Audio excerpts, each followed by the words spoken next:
Welcome everybody. We are joined today with Craig Martelle from Pelsis. Craig, how you doing? I'm doing just fine, Andy. How are you today? Oh my gosh, I'm doing great. We're talking today because Craig is one of our presenters at our November 15th Upstate Conference that we're doing in Syracuse, New York this year. And Craig, you're our leadoff batter. Did you know that? We have you slotted for 8 a.m. Boy, you really want me to wake that group up, don't you? That's right. That's right. We're trotting you out there right off the bat. So, tell us a little bit about your background. How'd you end up to be where you're at, and a little bit about Pelsis. Well, in a nutshell, I've been in the chemical application business for 42 years now. Mm, Started out in the golf course, and okay. after that, I had gone to work for one of the big companies, the national companies. Started out there as a part-time temporary. I'm still waiting for that part-time temporary to end, but I'm still here. And I had moved into a management position with that company. Then I was transferred to the state of Pennsylvania. And while here, I had gone to work for Kroger Foods, who owns 12 Mm, dairy processing plants, or at that time did. And I oversaw those as their IPM sanitarian. And we had a pretty good time with that. yeah. And one of the manufacturers we were a test site for at one point needed a sales rep and made me an offer. So 30 some years ago, I stepped out of the PMP role and into the manufacturing side. And I've worked for three manufacturers since then. Oh my goodness. Okay. Wow. That's quite the road there. Um, when did you find your way into the B&G and Pelsis world? I've been here for 4.5 years Okay. during COVID. Actually, a headhunter had reached out to me, and they were looking for somebody to help with putting the businesses together because we had merged five businesses into one. Hmm. And with my knowledge of the territories and the people, they'd asked me if I'd come over and help guide with doing some of that. And I have to admit, whoever thought for parts, pieces, and equipment I'd have so much fun. I'm having a blast of my life just dealing with parts and pieces. Oh my goodness. So So, what are all the brands that are under the Pelsis umbrella at this point? well, we started out originally when they had purchased us. We had purchased Curtis Dynafog, which at what that point was in Indiana, and they make anything from handheld all the way up through full size truck mount fogging equipment. But when they bought us, they had also at that time had bought P&L Systems, which is best known as Pelsis nowadays, Synergetic. Recently, we have acquired Brandenburg Flylight System and Bird Be Gone out of California. Wow. So we're now brands. We're not individual companies. That's one thing that we have changed recently. So, we're considered like the General Motors. Pelsis is the parent, Hmm. and B&G, Curtis Dynafog, Synergetic, Brandenburg, and Bird Be Gone are now entities there within their brand. So that's how we are working going forward. Gotcha. So I would have to say, what are you guys most known for? I mean, like I think of B&G. That's the first thing I think of. I'm, a little old school, but that's the first thing that comes to mind when I think of you guys. Yeah, we are best known for that. We also have dusters, fogging, Mm, hand fogging, power dusters. It's just the spraying and application equipment is what we're best known for. But we are also now with the fly lights and the innovations with that and the LED system. We are also, that is coming up very, very quickly.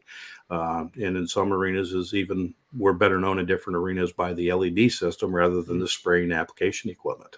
Okay. Now, your presentation in November is going to center around the application equipment, right? The classic Absolutely. classic B&G. The 1 gallon sprayer is what we're going to concentrate on that day. Uh, what that's going to entail, Andy, it's a full fledged information sheet. What do I mean by that? That's going to cover everybody from the newest employee on the bottom all the way up through to the owner. Now, that's going to talk about repair, why you're going to repair it, because it's an expensive piece. I'm not going to lie. Yeah. But if you look at how much revenue it brings you in, it's actually a very inexpensive piece. But it's just like your vehicles. You have to maintain them. If Mm. you don't maintain them, they're going to leave you sitting along the road somewhere. So we're just going to go in. We're going to teach you the basics, what's generally needed to get you to that next level. You're going to What start that's right. going to do is we're going to, on the second part of that, is we're going to talk about the economics of Mm. why you need to repair your sprayer. But also, it's that time of year, and if we know it happens every year, we're going to talk about people, get your sprayer in where it's warm, period. and I'm going to hammer that quite a bit.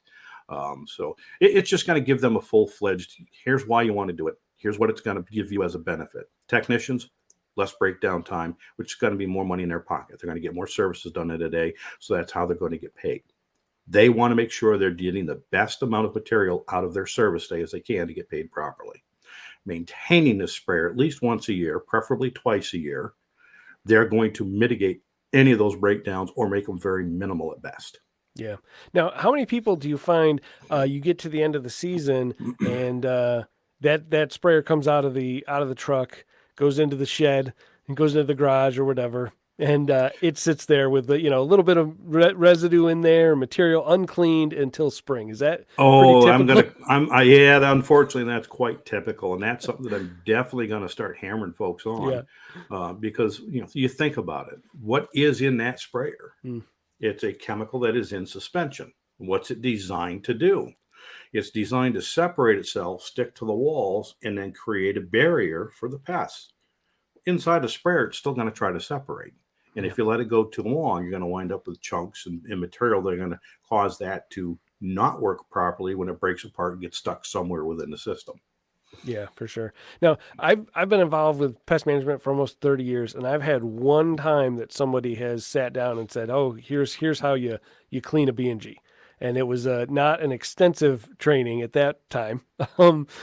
Is this something that you see is lacking? Is there a delta in training for technicians, like how to field rescue themselves and how to do general maintenance? Oh, absolutely. And that's part of what this is going to do. That's why it's going to be so long, is we're going to go through some of the things. And it's going to be, kind of an eye opener as owners, managers. There's going to be a couple of things I'm going to basically say I'm going to require you to get to make the route technician's day better. Simple items that are just going to go in there. It's going to make it much easier. Basically, Ziploc baggies and some tags. Yeah. Basic tags. So if something breaks down, the technician can write down the date, time that they had a failure, what it is, because it's fresh in their mind. At the end of the day, tag it, and then go about however those repairs are being done. But then with the parts, in a Ziploc bag, and we'll talk about the reasons why when they do the class, when you take out certain parts, some of them are still kind of viable. So in a pinch, if something happens to fail, you'll have a backup in the glove box dated on what you put it in there, Ziploc, so it's clean and it's going to stay moist. So therefore, it's not going to fail on you in a pinch. It'll at least get you through the end of the day. Yeah, get you to 5 o'clock. Absolutely. So now, do you find that people are like equally skilled at this, or is it all over the map as far as how handy somebody actually is? It's actually all over the map. And here's one thing that I'm going to ask the group, whether it be, owners, managers, techs. I'm going to ask some questions of all three levels in there. And I want everybody to be honest, because I want the technicians, the mid-management, and owners to understand that there is true communication. And sometimes the simple questions are never asked. Basically, who in the room is not willing or feel they're able to properly repair this because they're not good at mechanical items? I want them to put their hands up. I want the supervisors and the owners to understand, okay, out of 15 people, I've got 4 that are really willing to do that. Well, they're the ones we need to train the most. They're the ones that need to have the most, but everybody needs the training so they understand what those 4 people have to do to keep them out in the street and operating. And then I'm also going to ask folks, are you getting questions from management or owners? What do you need? That should be a regular question. How are things going? What's happening? Do you need anything? Because sometimes it's something that's real simple that in the passing in the hall, people forget to ask. So I want them to be open. I want them to just sit there and say, I don't think I'm getting enough communication from management for what needs to be done on this type of repairs or parts. And sometimes it's just simple as, okay, guys, just talk a little more. Have a cup of coffee. What are your needs? Here's what you have. How can we move forward? And so I am going to push that a little bit on the hard side because I just think there's a lack of proper communication. Sure. And it's not to be negative. It's just, you do the same thing all the time. And what happens? Same results. You overlook things. Well, And if you ask anybody who's doing an inspection, okay, who's left-handed? You ask that first because it's different. When you walk in a building, which way do you go? They always go to the left first. Righties always go to the next time, go the opposite direction and see what you missed. It's something that simple. Yeah. So yes, I am going to be asking people to be very honest and just say up front, I'm not comfortable doing those types of repairs. Fine. Who in the business is, and let's make sure that they're fully aware that they now need to do a little bit more to help keep people going. Yeah, it's funny you mentioned left-handed. So our technical team, about half of them are left-handed, which is weird. Statistically it seems odd, but you'll notice if you grab someone else's B&G and you use it, I can tell the left-handed trained hoses versus the right-handed trained hoses. Oh, After absolutely. after a number of times, it'll fight you if you grab a right-handed hose and Yep. you use it left-handed. You're like, this Mm. something feels weird here. Correct. So, Yes, they're like anything else. yep. And believe it or not, that's one of the number one items that is not replaced Mm, often enough. mm, And that's another item I'm going to get on. It's got the same pressure in that hose as it has in that tank. So if you've got 30 psi and the hose is cracked, it's getting cold and it splits. Where's that chemical going to go? mm. So it is important that they do maintain that. But you're correct; it will start maintaining that set kind of shape and option, Yeah, and you can tell right away who's right-handed, who's left-handed. yeah, that's pretty amazing. That's pretty amazing. I guess that's what are some of the key takeaways that people are going to have? Are we going to have sort of like actionable things that we're going to bring into our businesses right after this? You think? Oh, absolutely. Yeah, The tags and the little baggies are going to be the biggest ones. yeah, And then there's some other parts and pieces. I'm not one to sit here and say I'm here to make this happen because I think you need to buy more product. No, you need to bring in the parts you need to keep the technicians operational. Because you, as an owner, what happens when your techs aren't operating? yeah, You've nothing. now missed accounts. Yeah, How do you make those accounts up? If you happen to be short a tech and you've got extra routes or extra stops in the route, you can't make those up. That's lost revenue. hmm, Lost revenue means lost customers. And we don't want to have anybody in that particular path. We want the technicians and the business to operate at its best opportunity with the proper tools to get the best return possible. wow. Now, would you say we keep a number of, I guess, less frequent repair items in sort of like a tackle box tray, in the shop with a whole bunch of different things, and then sort of emergency items? Is there kind of a like what should be in a truck versus what you should have in the shop as far as parts go? Yeah, and we're going to cover that Great. in the meeting at the end of the tip. And there is a chart I'm going to be bringing along to give people. Everybody Cool. should be able to get one. It's a wall chart, it has all the parts and pieces and everything that's on it. But there's a couple key items. When they go to take the tip off to clean it, Mm. that little gasket at the very end always grows wings and vaporizes. Yeah. It's gone, never to be seen again. So I recommend technicians have at least two of those in a Ziploc bag in their vehicle. Mm. The plunger cup, because sometimes they have to take that apart because something's not right, or they got to grease, they got to check something in there. If they happen to catch the tailgate just right, that could split quite easily. Hmm. So I always say when you do the repair, technically that cup's good for 2 years, but it's already a part to do a general repair. Just replace it. We put it in there. Take the one you took off as long as it's in good shape. Take the little baggie, Yeah. put it in there, seal it up, put it in the glove box. That way you have a quick backup, because without that plunger cup, you have no pressure. Yeah. So yeah, there's a couple parts that you would want to have with you at all times in the vehicle. Sure. Tips and stuff like that, as long as they're maintaining them properly. Again, that's got to be covered, because there's some that people use the B&G as a pry bar. Oh, I can't get that multi-catch in the back, so they're going to go back there and bang around, and they just take the whole tip and knock it all apart.